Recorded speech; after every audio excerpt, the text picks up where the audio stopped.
Komið sæl og blessuð, við ætlum að ræða utanríkismál hér næstu 3 korterin eða svo. Komnir góði gestir til okkar, Pavel Bartošek, formaður utanríkismálanefndar og Stefán Pálsson, hernaðaranstæðingur. Það eru nóg að ræða, það eru ógnir, öryggismál, innflytjendur. Við ætlum líka að ræða að það eru 80 ár frá kjarnorkusprengjum og eitthvað ætlum við að impra á leyniþjónustu, hernaðar, útgjöldum, ótraustum bandamönnum og fleira og ekki síst ræða stöðu Íslands. En mér langar að byrja, Pavel, á að fá aðeins viðbrögð hjá þér við frétt sem hefur verið áberandi í heimspressunni í dag að Rússar hætti endanlega, mér getur sagt sem svo, að fara eftir INF, samningnum svokallaða, sem takmörkun meðaldrægra kjarnafluga.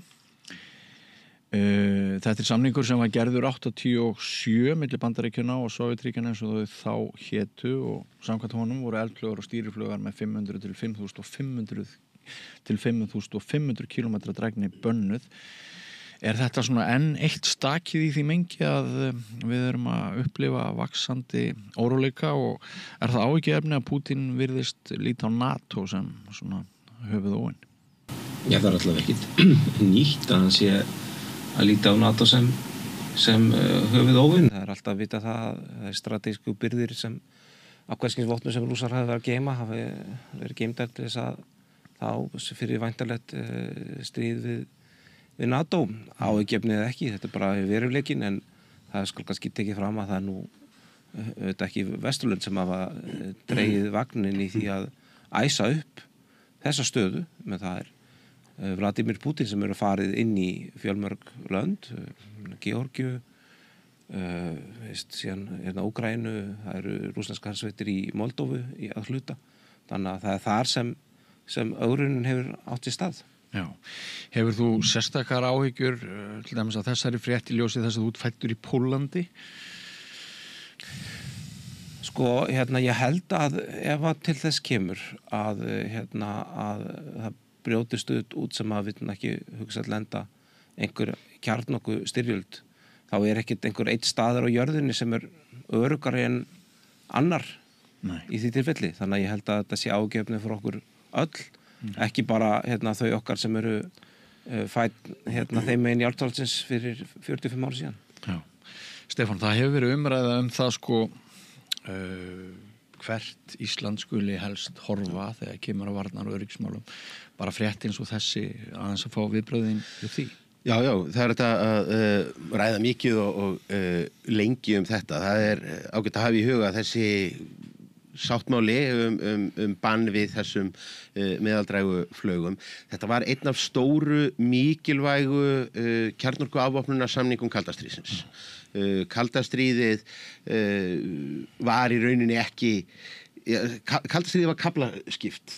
Það voru tímar þar sem var mikil harka og vígbúnaðarkapphlaup og það voru síðan tímabil þar sem var slökun og menn voru með tilraunir til þess að koma böndum á þetta.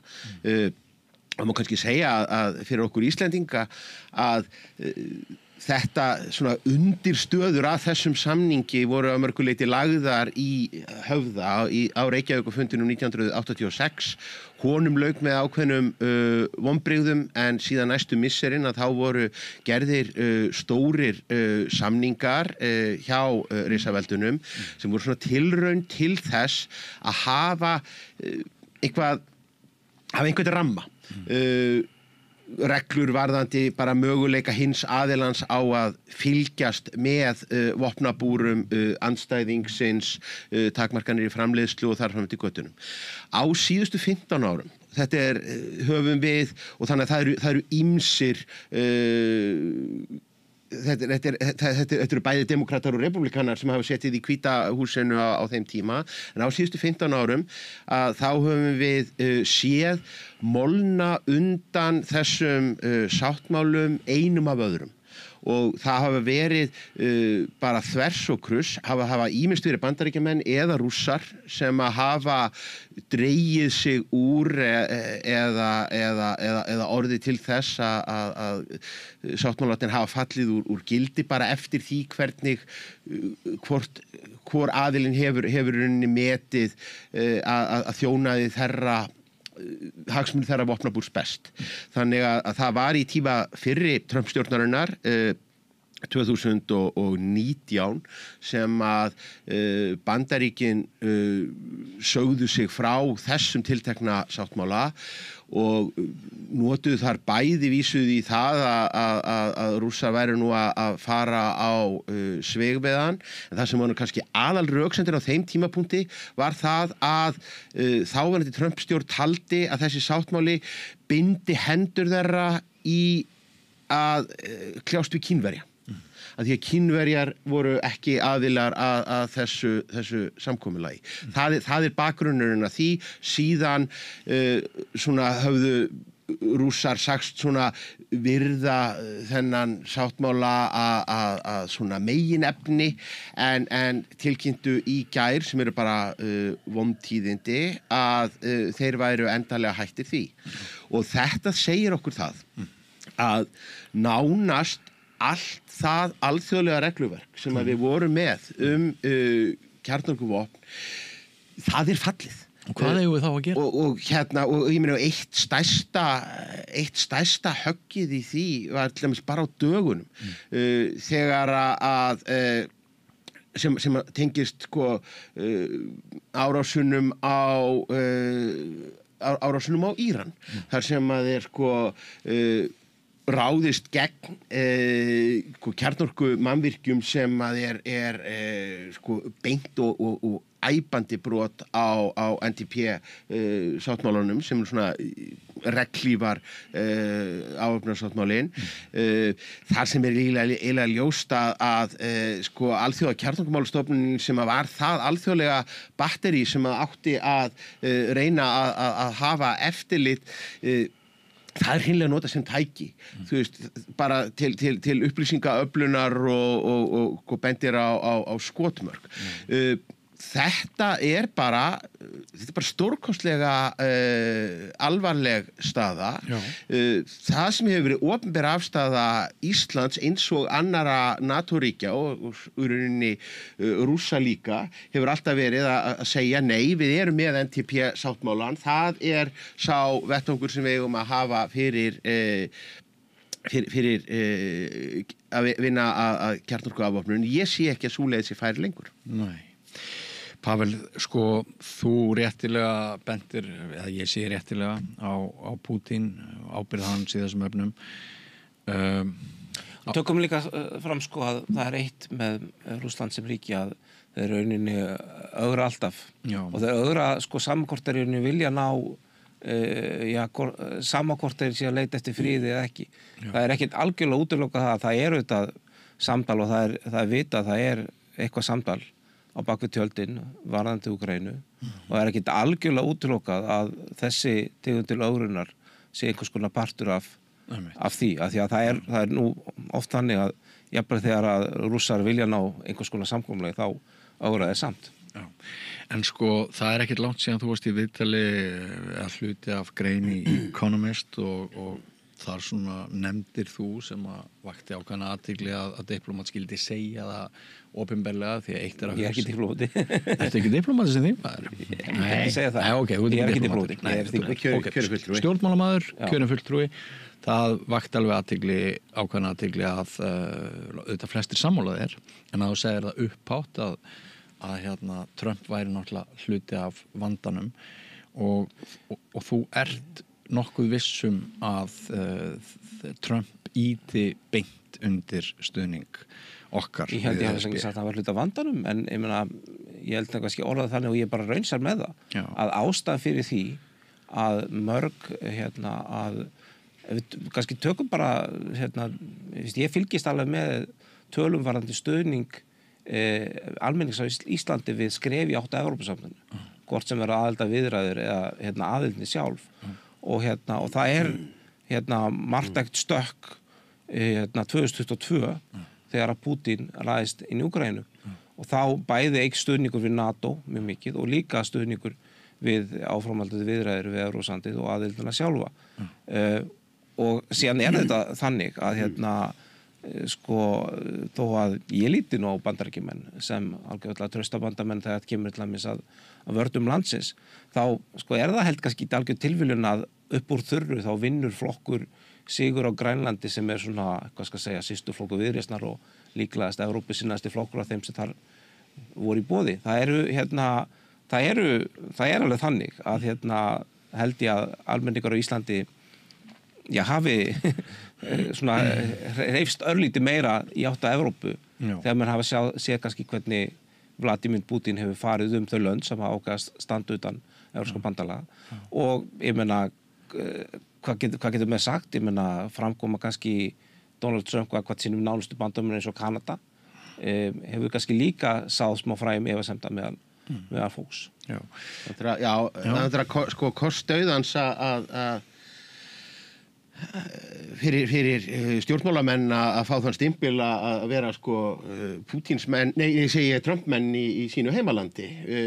Við sáum hann í rauninni, við sáum sko íhaldsflokkin í Kanada sem að sko leit út fyrir að vera að vinna sko stórsigur og bara ná fullkomnum viðsnúningi eftir langa eyðimerkurgöngu og einhvern veginn tókst síðan Trump á ógnarskjótum tíma að svona framlengja líf Kanadastjórnar.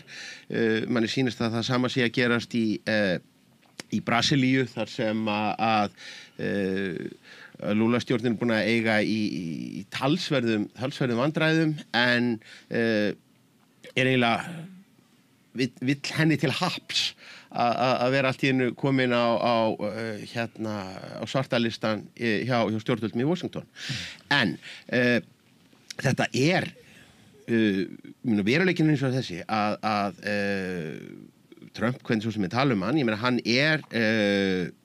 leiðtogi Bandaríkjanna sem að leiðandi ríkið í NATO. Ég meina NATO bara framlenging á bandarískri utanríkisstefnu í öllum meginatriðum nema þá að svona minni spilararnir nái sko sérstaklega að stilla sig saman og það þá aldrei til langstíma og ég man ekki að það hafi gest sko þetta segir, mann lítaði ekki það sem ókost við sjáum kannski dæmi sem koma upp í hugan það að til að mynda þegar að Bandaríkin þegar að stjórn Bush yngri vildi fá NATO til þess að stíga inn í Íraksstríðið 2003 að þá þegar að Frakkar og Þjóðverjar stóðu saman gegn því að þá var niðurstaðan sem sagt sú að NATO fór ekki inn í það og það þurfti að kokka upp þetta furðulega fyrirbæri bandalag hérna viljugu þjóða sko, sem að var á þeim tímum sem samt sem áður þó það nálægt okkur í tíma að það er sko ekki það er réttur 20 ár á þeim tíma þá þótti það þó mikilvægt að ljá ákvörðunum Bandaríkjastjórnar svona einhvern svona vott af lögmæti alþjóðastofnana með því að kokka upp slíkt bandalag sem enginn myndi nenna að gera í dag. En við erum sem sagt með Bandaríkjaforseta sem að bara sko stórkarlalega sko sendir frá sér yfirlýsingar eins og bara núna helgina sem segir sko við erum tilbúnir kjarnorkustríð. Þetta er svona sumuleyti minnir okkur bara á það hvað þeir búið að bara fenna í fótsporin, hvað menn eru búinir verið að sko, hvað ráðum að verðast vera að gleyma því hvaða fyrirbæri við erum í rauninni að tala Það eru sendir út kjarnorku kafbátar bandaríska flotans svona sem partur af einhverri sko pissukeppni af því að einhver móðgar Trump á Twitter. Pavel, ef sko þetta svona ítök Trump í NATO eru þetta mikil og Það nú er svolítið hæpatal mítakun að Bandaríkjamenn eru náttúrulega bara algjör lík ríki í NATO. Það er enginn sem efast það og ég meina NATO væri auðvitað ekki það sem NATO á þessar hernaðarmáttar sem Bandaríkin búa yfir. En við erum allir sammála það að það skiptir kannski máli hvað var það framgang NATO hver ræður ríkjum í Hvíta húsinu. Í ljósi þess sem Stefán að segja sko, er ástæða til þess að þessi hlutleysi saga okkar Íslendinga, þessi óbyrgi unglingur sem við höfum alltaf einhvern veginn fengið að vera hendistefnu þjóð, herlaus, notið þess besta. Núna er ríkisstjórnin að tala 2,5% af þjóðarframleiðslu og ég veit að þú getur sparað löngur ræðinum að þessi kvortið eitthvað sem myndi færi inn við og svona. 1,5 sko. 1,5 já, meinti ég. En eru þið sannfærð í ríkisstjórninni að svona þessi nýja orðræða að Ísland sé þjóða meðal þjóða þurfi núna að taka þátt í öllu þessu? Eru þið sannfærð að þið séu á réttri braut? En sko að tala Íslands eitthvað sérstaklega hlutlaust ríki er náttúrulega dálítil einföldun eða bara einhver dæmisaga sko. Við höfum verið hlut af NATO frá stofnun þess og NATO er varnar og hernar bandalag þannig að það eru örfá ríki í heiminu sem eru sannarlega hlutlaus og það er Sviss og ótrúlega vel með fjárveitingar algjörlega, það er annað að sleppa vel frá fjárveitingum með að tala sig sem einhvers konar hlutlaust, það er bara tvennt það er dólít, Sviss er hlutlaust og Tadjikistan er hlutlaust en hvort bæði þessi ríki reyndar. En eru þið sannfærið í ríkisstjórninni og þú sem formaður utanríkismálanefndar, eru þið sannfærið að það sé ekki einhver betri leið en svo sem að þið virðist vera að fara að svona innlima okkur með virkum hætti í átt til þeirra sem að eiga í átökum, bara gamla góða klisjan með skotmarkið ekki og svo framvegis? Ég held að það sé ég held, veist að þú orðar það eins og við séum að tala einhver gríðarlega stefnubreytingu, en aftur við höfum verið hluti af NATO og við höfum verið þar vegna þess að við erum það sem við höfum fært er okkar strategiska lega og í því að vera strategisk lega þá felur þetta í sér að það er ekkert útilega með sér þá skotmark í væntanlega átökum en menn eru þetta skotmark vegna sína strategisku legu hvort sem sért partur á hernaðarlega bandalum með það. Jú, en það er orðræðu breyting þegar við erum farin að venjast í að ráðherrar tali leyniþjónustustofnun, leyniþjónustu sem dregur reynda tilbaka, það er bullandi umræða bara heimavarnarlið og svona ýmislegt þá er full ástæða til að staldra við förum kannski gegnum nokkra hluti. Það eru þjóðarhagsmunir Íslands að við getum verið fullfalda og varin án þess að vera megin her. Það er sannlega okkar þjóðarhagsmunir. Það er ekki okkar þjóðarhagsmunir við verðum með her og drögum fólk inn í hluta einhvers árgangs kall og kvenna inn í her og fara í herþjálfun. Það er sannlega okkar þjóðarhagsmunir og það er engin hugur hjá okkur sem stjórnum landinu eða þeim er meiri að breyta því með einhverjum hætti. Heldur að tryggja okkar fullveldi með því að vera góður bandamaður. Það kemur að svona hlutum en það þýðir samt ekki að við hefum ekki efla okkar varnir og ég meina við getum efla okkar varnir til að með því að bæta okkar sérsveitir, við getum efla okkar varnir með að bæta okkar greiningagetu og ég held að almenningur í Íslandi hafilega þær væntingar til stjórnvalda að þess hlúi að öryggi almennings og lönd gera það gjarna með því að reka ein greiningagetu og það er spurning viljum við hafa einhverju lög það eða ekki og ég er persónulega á því að það sé heppilegra að hafa einhverja skýra lagaumgjörð það vegna þess að þannig hafa ríki gert þetta. Ríki hafa stofnað leyniþjónustu, sett út þau lög, hafa þingnefndir sem sjá það að tryggja það að þessar þjónustu starfi í samræmi með þau lög og það sé betri leið heldur einhvern veginn að reyna stækka einhverja deytina, lögregluláta það læðubúkast eitthvað. Þannig að ég orðið leyniþjónusta er náttúrulega þýðing á enska þýðing á intelligence service og ég tel að það sé ekki í vond hugmynd að við bætum okkar eigin greiningagetu. Er þetta samt ekki allt svolítið óíslenskt, svona út frá sögu okkar, út frá hugsun og út frá því hvað við höfum náð að sigla undir radar vegna smæðar okkar, vegna einangrunar okkar, vegna legu, sumpart vegna sögu?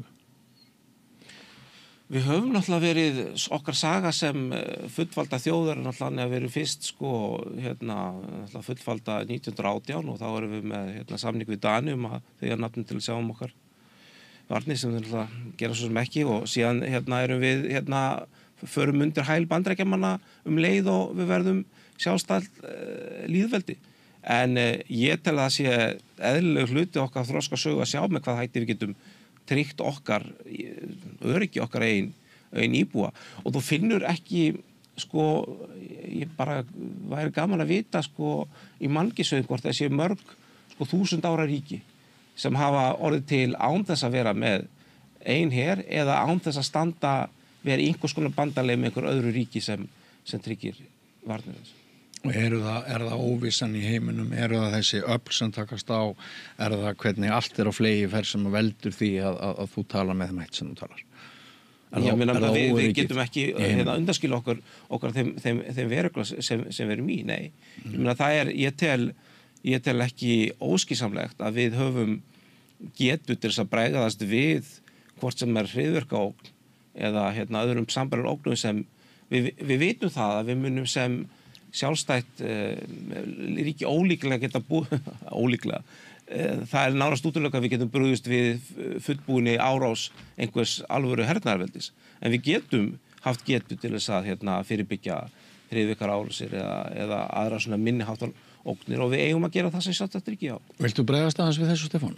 Ég meina, Pavel færi hér svo sem bara fram þessi bara svona gamalkunnur rök fyrir því að við eigum að gera það sem að svona veikburðaríki hafa í gegnum tíðina oft gert, að þau líma sig utan á stærra hernaðarveldi, veðja á vernd þess, gera þar með treysta á vináttu hins stóra og gera þar með óvini hans að sínum óvinum. Þetta hefur stundum gengið og sérstaklega til skemmri tíma hjá ýmsum samfélögum.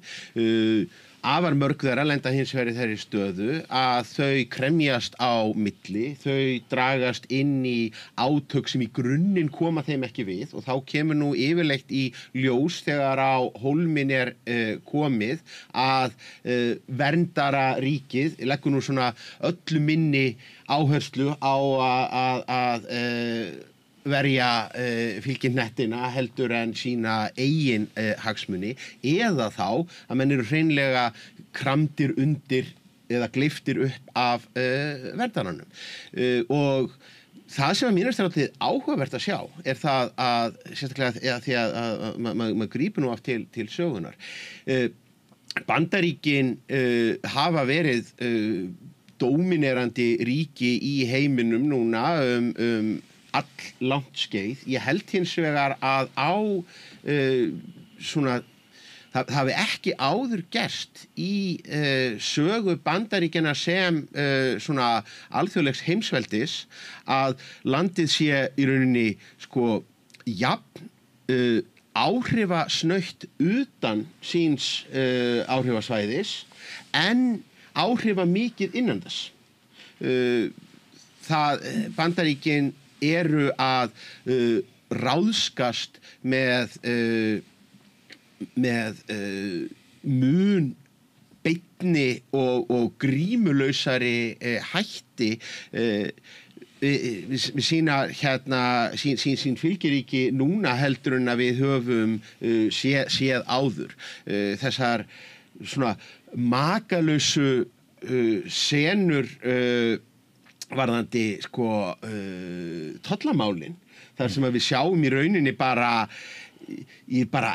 efnahagslegu vopni beitt jafnt gagnvart því sem eiga að heita nánar vinaþjóðir eða önnur ríki algjörlega einhliða, samningar eru undirritaðir og svo eru þeir bara teknir upp einhliða út af óskyldum málum bara síðar í sömu vikunni.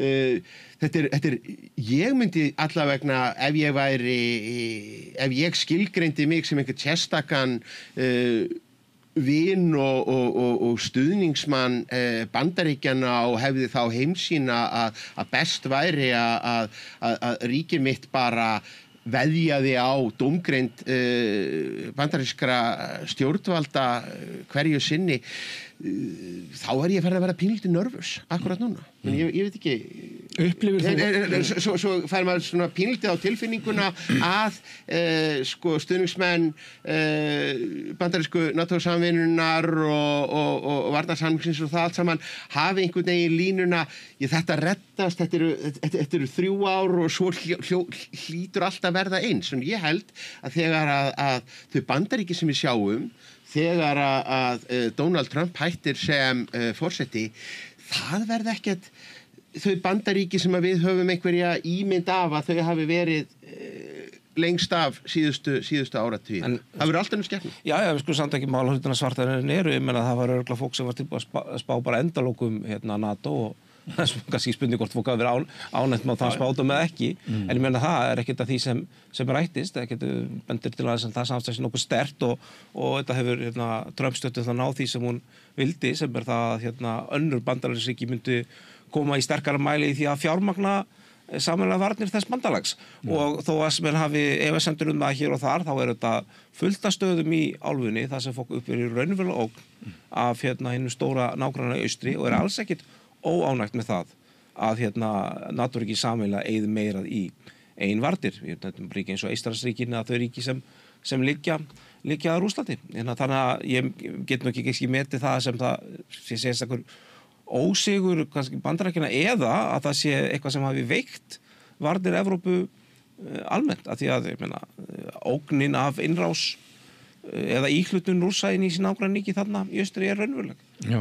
Hér samt líka kannski komin inn að svona ákveðnu lykilmáli í þessu öllu saman. Það eru þessar sko heitstrengingar einhverjar stórkostlegustu og mestu innspýtingar til hermála sem að við höfum bara séð í sögunni.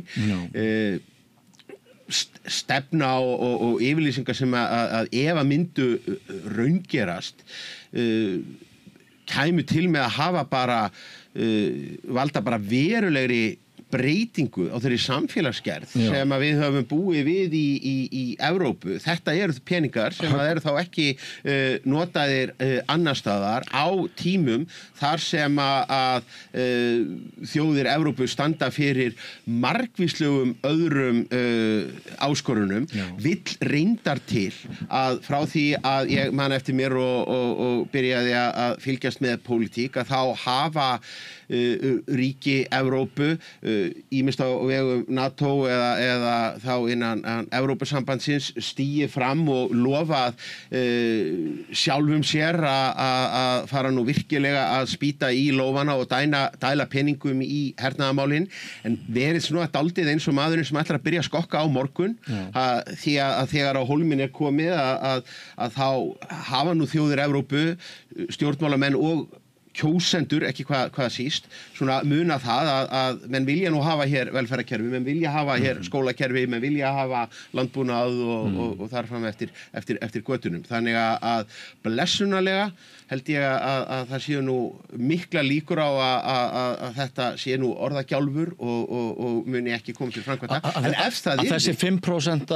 þjóðarframleiðslu hlutdeild verði ekki veruleika? Ég hef bara sagan segir okkur það að það sé allavega ástæða til þess að slá verulega varnagla varðandi það, en ef að menn stæðu við stóru orðin, þá verða afleiðingarnar verulega miklar í Evrópu. Það mun verða bara vatna á millu populískra afla og aukaafla. Pavel, þú ert augljóslega ESB sinni og við fáum þjóðaratkvæðagreiðslu áður en kjörtímabilinu lýkur ef þið haldið það til enda, sem að flest bendir nú kannski til í augnablikinu. Stjórnum valdur mest með fleiri þingmenn. Ekki segi það.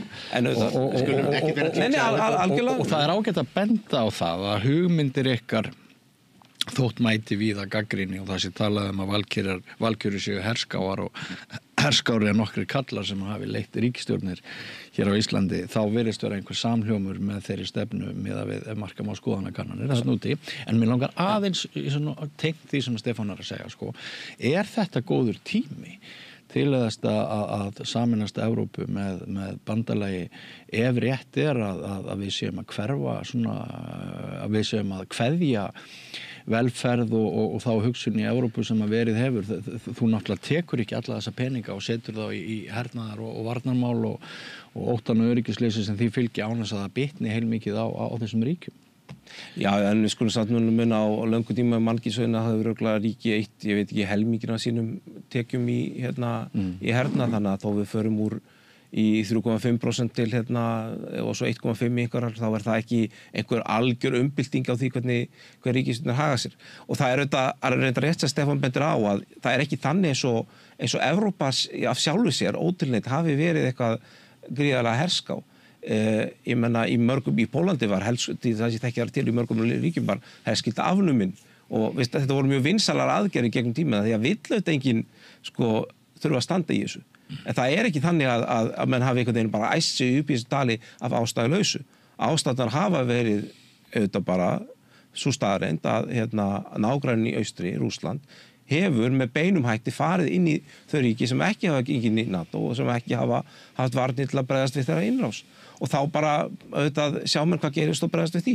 Og mörg Eystrasaltsríkin og Pólland hafa þegar farið upp í þessar upphæðir sem þarna eru nefndar án þess að það hafi kallað á eitthvað skonar samfélagslegt hrun. Er þetta góð tími? Já. Á sama hátt og árið eftir verður góð tími til að ganga á Íslandi og árið þar á eftir. Við erum ekki að hugsa, þetta er alltaf bara kynslóðaákvörðun og það er alltaf réttu tími til að taka hana eða að segja nei. Þegar þið hittist á þingflokksfundum í Viðreisn, hvaða dagsetningu er það að leika ykkur með að hér fari þjóðaratkvæðagreiðsla fram? Men það segir fyrir 2027, Já. Þannig ef ég á að segja út frá mér þá finnst mér það líklegasta tímasetningin, en auðvitað segir fyrir 2027, þannig að það gæti gest fyrr, en þetta er þá alltaf einhver Sumir þingmenn meirihlutans eins og Dagur B. Eggertsson, hann vil flýta þessari þjóðaratkvæðagreiðslu. Kristrún Frostadóttir hefur sagt að hún sé ekki endilega sammála því. Hvar ert þú? Mér finnst 2027 ekki vondur tími til þess að gera það, en ég meina að 2026 myndi ganga líka. Þetta þarf alltaf að eiga sér einhvern þinglega aðdraganda. Þetta þarf að vera þingmál sem er þá lagt fram af ríkisstjórninni og þá þarf að tilkynna það í þingmálaskrá, þannig að væntanlega ef það ætti til dæmis að láta þessa atkvæðagreiðslu fara fram vorið 2026, þá þyrfti það liggja fyrir í þingmálaskráni sem kæmi núna á haustmánuðum, þannig að það er skammur tími til þess.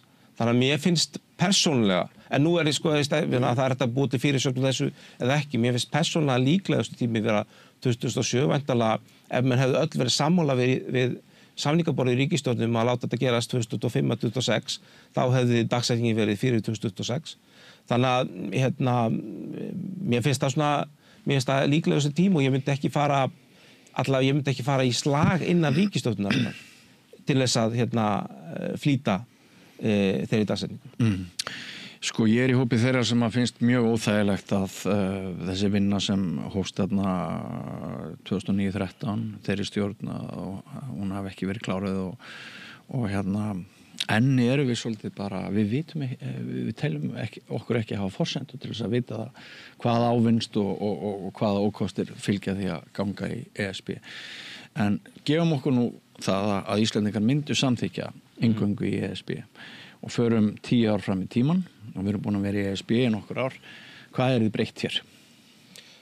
Margt myndi ekki breytast því við erum aðilar að EES-samningnum, en við myndum að öllum líkindum að hafa hér nýjan gjaldmiðil með tilhæfandi breytingu fyrir íslensk heimildi í formi lægri vaxta. Við myndum búa við algjört tollfrelsi með vörur til og frá Evrópu, þannig að það þyrfti ekki að stoppa okkar pakka í tollinum eða við getum labbað þar frá gegn þegar við ferjum í leiðstöð og svo værum við aðilar að hinni þeim evrópsku stofnunum eins og Evrópuþinginu, Evrópuráðinu, framkvæmdastjórn Evrópusambandsins og hefum þar sæti við borðið. Já. Þetta er þær helstu breytingar sem ég held að fólk myndi verða vart við í daglegu lífi. Það eru vextirnir, það eru reyn tollamáðgjöf Evrópu og það er aðgengi evrópsku stofnunum. En á móti kemur að við þurfum að deila auðlindum okkar með öðrum þjóðum?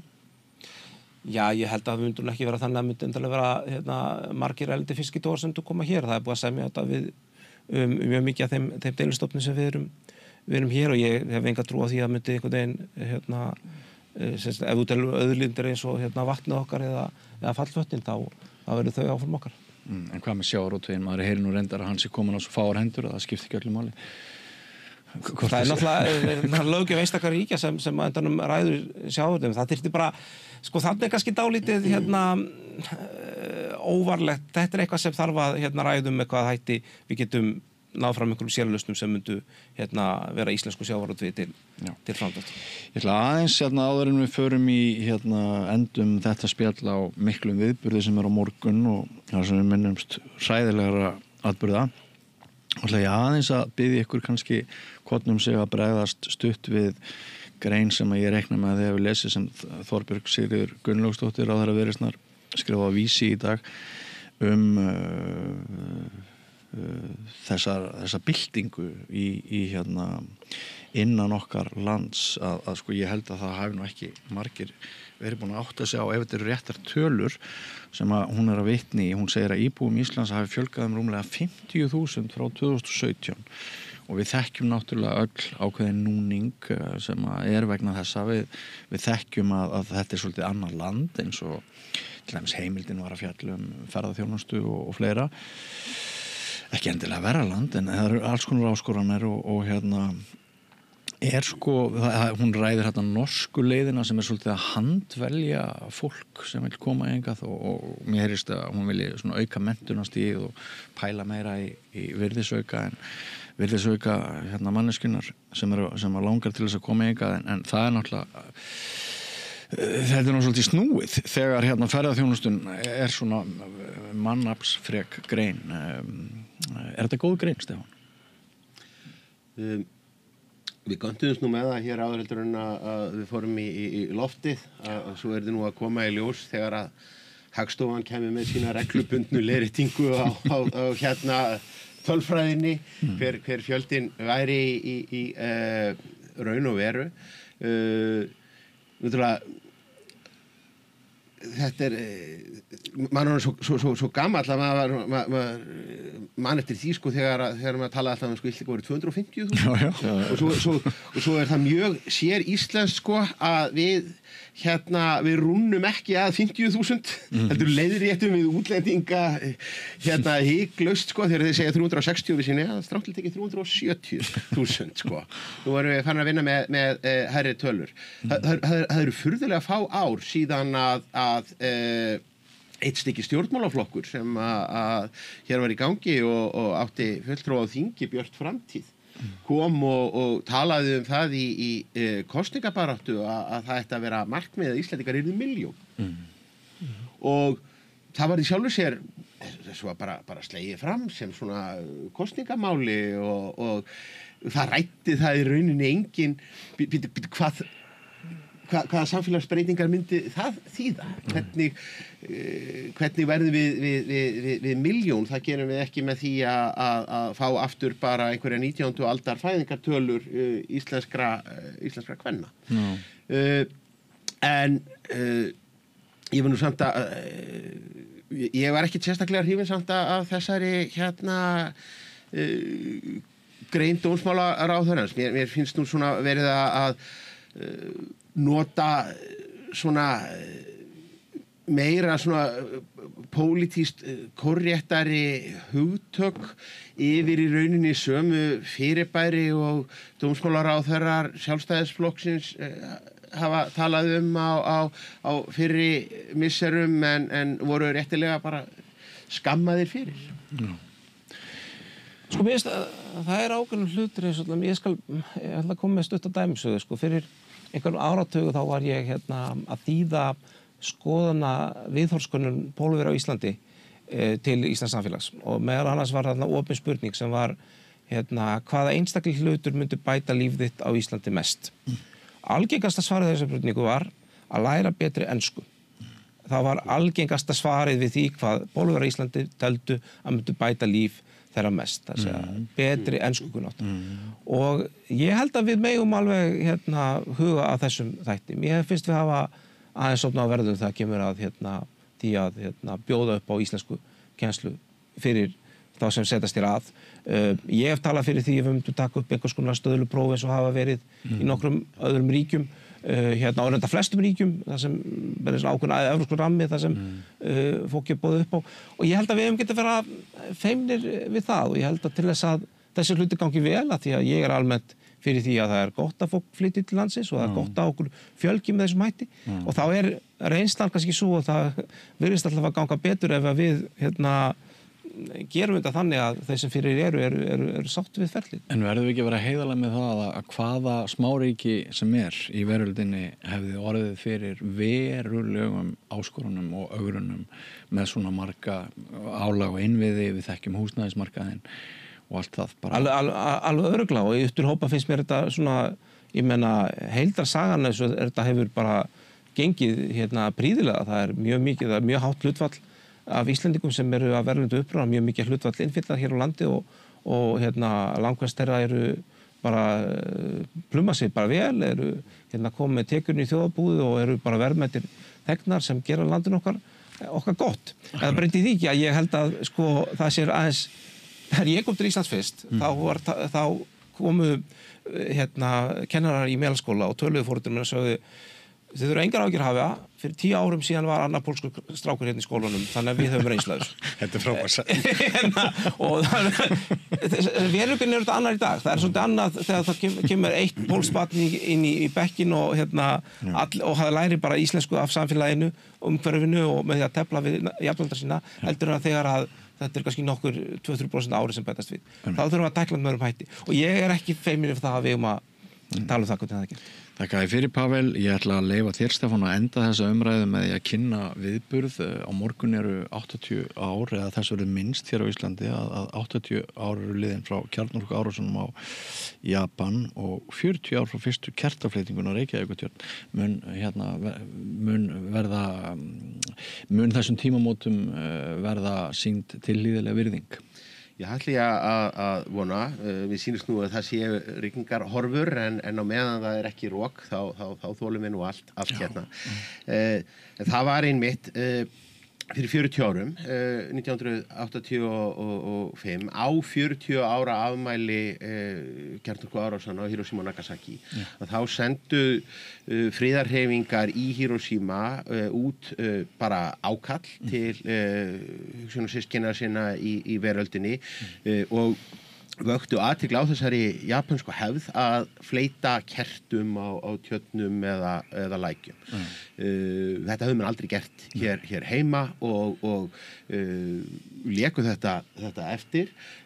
Síðan hefur þetta verið árviss hefð og Japanir og til dæmis bara fulltrúar japanska sendiráðsins að þeir hafa verið mjög imponeraðir yfir því, þeir segja að þetta sé hvergi annar staðar sem að fólk hafi haldið þessu áfram svona óslítið og ég þetta mér að segja metfjöldi staða sem að verður hjá okkur annað kvöld og kemur þá í ljós hvað Ísland er stórt land að á Akureyri, Seyðisfirði og Reyðarfirði, þar dimmir fyrr, þannig þá byrja þeir klukkan 10. Klukkan 10:30 er byrjað í Reykjavík og Patreksfirði og Ísafirði og þarna erum við náttúrulega ekki bara að minnast þessara óbúðslegu hörmunga og alls þess fólk sem að dó þarna í einu vettvangi, heldur líka leggja áherslu á baráttuna gegn kjarnorkuvopnum eins og við komum inn á hérna í upphafi samtalsins að þá er það ennþá bara talar mjög sterkt til okkur núna. Þetta er bara mjög aktíft mál, ég meina hættan á beitingu kjarnorkuvopna er bara verulega mikil en munurinn er kannski sá að við erum ekki jafn meðvituð hættuna og við vorum á tímum kalda stríðsins þegar kjarnorkuógnir var og talandi einmitt þann tíma að út af þessu afmæli að þá verðum við með málþing sem að fer fram í Tjarnarsal Ráðhússins milli klukkan 3 og 5 þar sem verið að fjalla sögubaráttunar gegn kjarnorkuvopnum á Íslandi. Ég sjálfur nú þarna með innlegg aftur í sagnfræði gallan.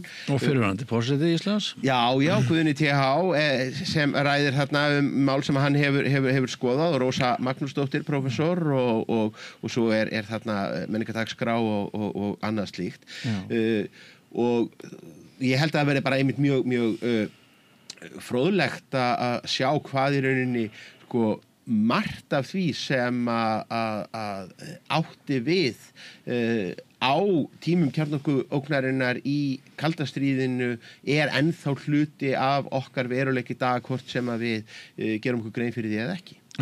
Rósa Magnúsdóttir, prófessor í sagnfræði, Sanna Magdalena og þetta er viðamikil dagskrá undir fundarstjórn Sigþrúðar Gunnarsdóttur.